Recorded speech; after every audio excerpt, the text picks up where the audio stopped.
British jet fighter commissioned by the Royal Air Force during the Second World War.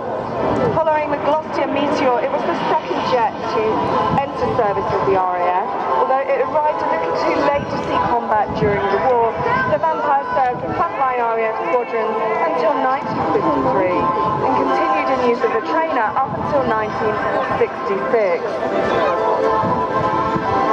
The Vampire also served with many air forces worldwide, setting aviation first and records, being the first RAF fighter to exceed the top speed of 500 miles per hour.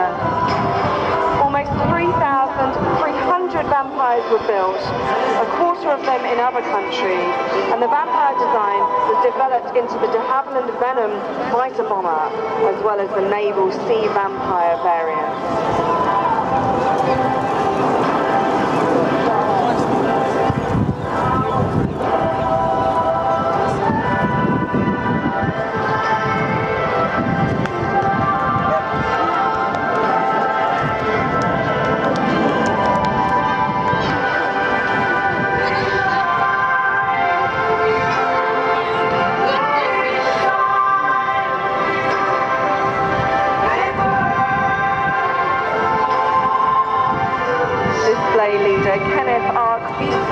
Is flying the two-seat T-55 Vampire.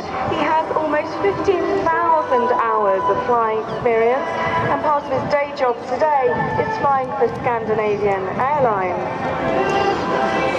He's also the founder of the Norwegian Air Force Historical Squadron, and he has a huge passion for these historical aircraft and the restoration of classic jets.